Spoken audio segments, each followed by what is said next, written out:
Chapter 26. The Great Deception. In collusion with one another, each of the two parties now played out their assigned roles. Austria decided, apparently acting by itself and spontaneously, to claim to be bringing the murderers and their Serbian sponsors to justice. Striking out in a show of righteous wrath, the Habsburg armies would be punishing the guilty and also exercising a right of self-defense against further attacks staged from Serbia. Europe, even if it did not applaud, would at least admit that the Austrians had every right to be doing what they were doing. It was vital that the world should not know of Germany's role or the Kaiser's guarantee. Certainly the two allies acted as though they believed secrecy to be essential. They lied repeatedly in the weeks to come, breaching the trust that was the hallmark of European diplomacy in an earlier age. Had Germany's participation been discovered in time, Europe would have recognized that Austria was not pursuing the objectives it claimed. It was not avenging a murder victim, it was using the murder as a cloak under which to set back Russia and the Balkans.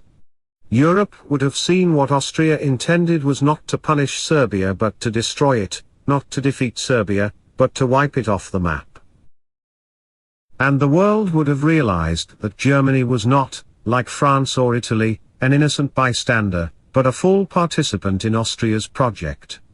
The German-speaking combine was not seeking justice for the slain Archduke, instead it was engaging in a power play intended to alter the balance of power in the Balkans in their favor.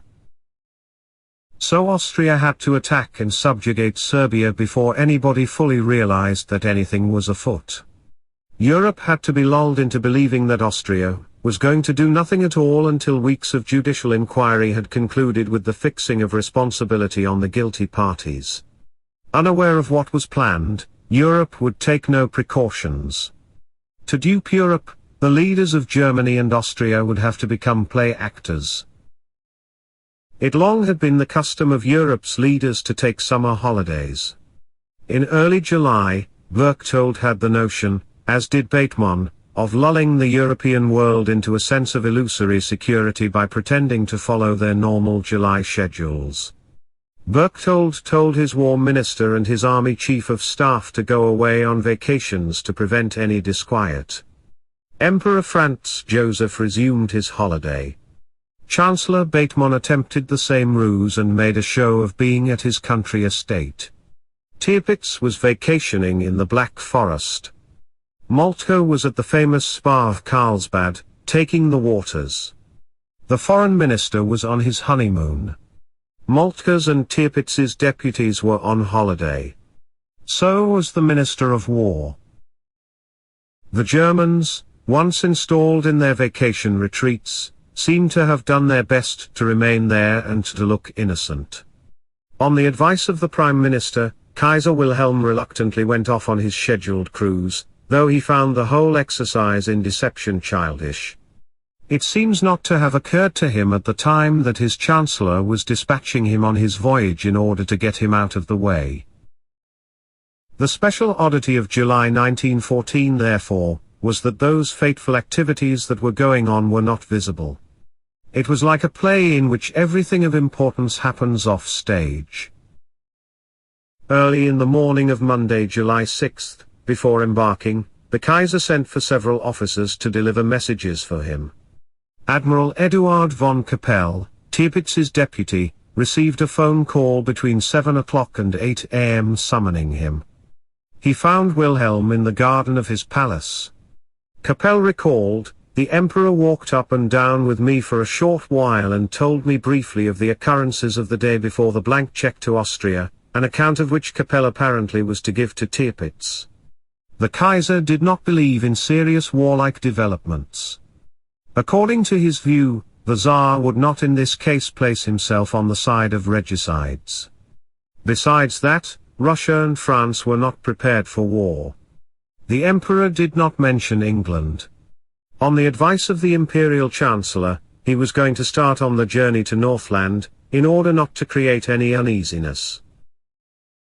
A similar message was sent by the hand of a naval officer, Captain Zenker, to his superiors. His Majesty had promised to protect Austria if Russia interfered, but did not believe that Russia would enter the lists for Serbia, which had stained itself by an assassination. France, too, would scarcely let it come to war, as it lacked the heavy artillery for the field armies. Yet though a war against Russia France was not probable, nevertheless the possibility of such a war must be borne in mind from a military point of view. Wilhelm was aware that he had a reputation for backing down in a crisis. "This time I shall not give in," he told the armaments manufacturer Krupp. Aboard ship, the Kaiser did his best to avoid looking like someone awaiting important news. Yet on July 6 he allowed 2 of his naval officers to understand that in 9 days Austria's response to what the Serbs had done would be known. At other times the Kaiser told his officers the situation would be resolved in 1 week or within 3 weeks. He told the acting armed forces chiefs, he did not anticipate major military complications. In his opinion the Tsar in this case would not take the part of the regicides. Moreover, Russia and France were not prepared for war. On the Chancellor's advice he was going on his cruise in order not to give cause for disquietude. Wilhelm told much the same to the chief of his military cabinet, and to the Prussian Minister of War: the sooner the Austrians make their move against Serbia, the better, and the Russians, though friends of Serbia, will not join in. On July 7, the day after Germany signed its blank check, Berchtold convened the cabinet of the dual monarchy to seek its authorization to move forward. The cabinet was comprised of the Austrian Premier and his ministers, the Hungarian Premier and his ministers, and the handful, such as Berchtold, who were ministers of the Austro-Hungarian Union. The cabinet deliberated and debated for hours. The Hungarian Prime Minister, Count István Tisza, expressed strong opposition to Berchtold's plans. He was alone in doing so, but he kept the others from taking action.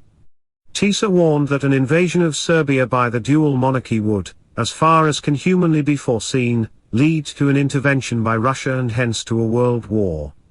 His alternative plan was for Vienna to draw up a list of demands and issue an ultimatum only if Serbia did not fulfill them. The demands must be stiff but not impossible to meet. Above all, he argued, the Habsburg Empire should not allow itself to be drawn into a war. Instead, the cabinet proposed to present an ultimatum to Serbia, a waste of time, as Berchtold should have realized, that Serbia could not possibly accept, and to follow it up by launching an invasion. Tisza, who was entitled to a veto, held out for making demands that Serbia could accept. His preference was for a peaceful solution. All the ministers were convinced that some Serbian officials were connected in some way with the crime in Sarajevo, though they had no conclusive proof of it, and the Sarajevo trial might not take place for weeks or months. That was too long for Berchtold to wait. He needed to act in a matter of days or perhaps a week or 2 at most. For a week, July the 7th to the 14th, Count Tisza stonewalled. Then his foreign policy advisor persuaded him that Hungary, in its quarrel with Romania, would benefit from the crusade against Serbia. Moreover, Berchtold employed 2 other powerful arguments. There were those in the German government who would be so disappointed in the dual monarchy if it failed to act in a manly fashion that they would see no value in remaining an ally. The German alliance, on which all depended, would be lost. Moreover, Berchtold held out hope to the Hungarian Prime Minister: it was not impossible that Serbia would accept Austrian terms, in which case there would be no war after all. That was not really true, for Berchtold was determined to force a war on Serbia no matter what Serbia said or did. Tisza abandoned his opposition, but it had cost Berchtold a week. And the Kaiser, it will be remembered, expected matters to be resolved in a week or 2, or 3 at the most. From London on July 9, the German ambassador reported that he had discussed the Sarajevo aftermath and Austria's possible response with Sir Edward Grey. He stated that Grey was in a thoroughly confident mood, and declared in cheerful tones that he saw no reason for taking a pessimistic view of the situation. July 11th. A question for the German Foreign Office from the Kaiser's yacht: should the customary telegram of congratulations be sent to the King of Serbia on his birthday, July 12th? Answer: as Vienna has so far inaugurated no action of any sort against Belgrade, the omission of the customary telegram would be too noticeable and might be the cause of premature uneasiness. It should be sent. July 14th. Vienna to Berlin. The ultimatum to be sent to Serbia is being composed so that the possibility of its acceptance is practically excluded. But it has not yet been put in final form and would not be before July 19th. Too bad, notes the Kaiser. By mid-July, complaints of Austrian indecisiveness seemed to be justified. It was possible to speculate, as Bavarian officials did, that at the conference of July the 5th to the 6th, Austria-Hungary would have preferred to have the Kaiser refuse the blank check, not offer full support, so as to have an excuse for doing nothing. As had so many European diplomats, Baron Giesel von Gieslingen, Austria's minister in Belgrade, had been away on vacation. On July 10th he returned. The Russian representative, Hartwig, promptly called upon him that evening to present formal condolences for the assassinations in Sarajevo. Hartwig denied a rumor that he had failed to mark the occasion by flying the legation flag at half-mast. Hartwig, who was obese, suffered not only from asthma but also from angina pectoris. It was of the heart pains that he now complained. Official duties would keep him at his post for 2 days more. Then he could vacation at a spa. Hartwig inquired what Austria planned to do in response to the events in Sarajevo. Giesel assured him that he need have no fears on Serbia's behalf. Hartwig looked relieved. Then, noiselessly, the Russian diplomat slipped to the floor. A doctor, called immediately, pronounced him dead of a heart attack. The Giesels sent for Hartwig's daughter Ludmilla. She brushed aside all attempts to comfort her, bitterly calling them Austrian words. She searched the room, she asked whether her father had been served food or drink. He had not, and she carefully carried away his cigarette butts, presumably to be tested for poison. The cigarettes had not been tampered with. What had been poisoned in Balkan Europe in July 1914 was the air. It had become a world of lies, plots, and deceit. Chapter 27. Berchtold runs out of time. July 14th. Even though Tisa no longer stood in the way, Berchtold still could not go ahead to attack Serbia. Conrad, the chief of staff, discovered that a leave of absence that had been given to the troops for harvesting of crops would not expire until July 25th.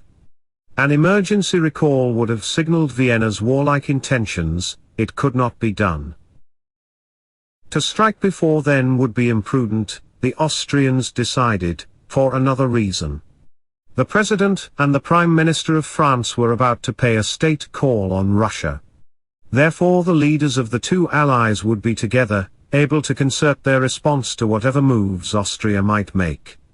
Not wishing to allow this to happen, Berchtold decided to wait until the two Frenchmen had left St. Petersburg and were aboard ship, thus safely out of touch. That meant ascertaining the date that French President Raymond Poincaré and Prime Minister René Viviani planned to leave. He asked his embassy in St. Petersburg to supply him with this information. Having done so, Berchtold planned to present an ultimatum to Serbia on July 23 that would expire July 25. For use in his proposed note to Serbia, Berchtold wanted information on the latest incriminating evidence uncovered in Sarajevo. One of his officials went to Sarajevo, sifted the evidence, and reported on July 13. It was not what Berchtold would have wished to hear. Much of it was inconclusive.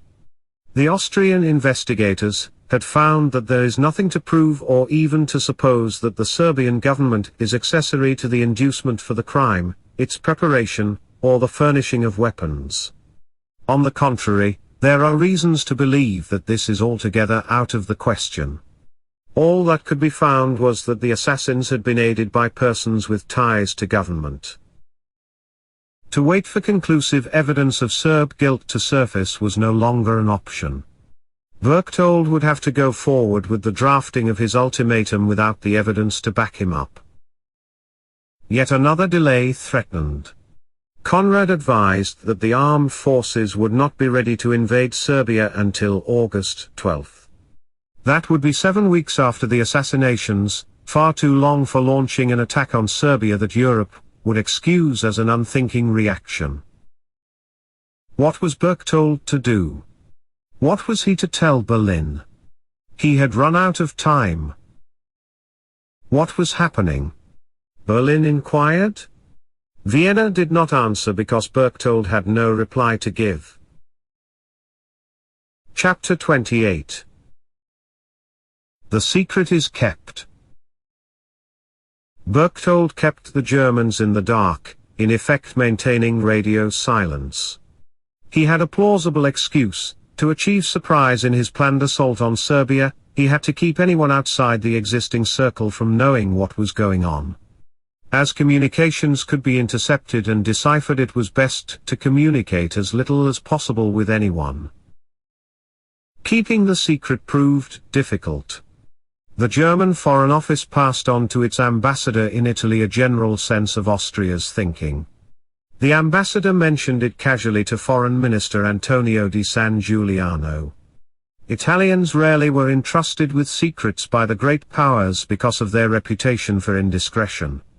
Indeed, a historian of the country's foreign policy at the time writes, Italian diplomats could not even arrange appointments with major European statesmen. Alerted by the German ambassador, San Giuliano passed on whatever he knew to his embassies in Russia, Austria, and Serbia. The Austrians, having broken the Italian code, knew what San Giuliano was telling his diplomats. Historian Samuel Williamson, who relates this story, conjectures that the Russians, with their sophistication in cryptology, might have broken the Italian code too, and might have alerted Serbia. The Russians had cracked the Austrian code, had read Berchtold's inquiry as to when the French president and prime minister would leave Russia, and could have drawn inferences from this request. Such leaks were only to be expected as time went on, and as delay led to further delay. A retired Austrian diplomat dropped a hint that was picked up by a British ambassador, who passed on the rumor to a French colleague. On July 16 the British ambassador to Russia alerted his government to the gathering storm. Austro-Hungarian government are in no mood to parley with Serbia, but will insist on immediate unconditional compliance, failing which force will be used. Germany is said to be in complete agreement with this procedure. The same day, and in the same city, St. Petersburg, the Italian ambassador told a Russian diplomat that Austria was capable of taking an irrevocable step with regard to Serbia based on the belief that, although Russia would make a verbal protest, she would not adopt forcible measures for the protection of Serbia against any Austrian attempts. A number of European diplomats heard disquieting rumors, but only a handful had hard knowledge. Even in Vienna few actually knew, and in Berlin even fewer. In a broader sense, moreover, the secret was kept, the public knew nothing of it. As Volker Bergon writes of Germany, only a very small circle of men was involved in the crucial decisions which ended in war, and when it came to making this decision no more than a dozen people were consulted. The same was true of Austria-Hungary. The plotters went on with their work, silently and hidden from view, while, totally unaware, Europe basked in the sunshine of a lazy summer holiday.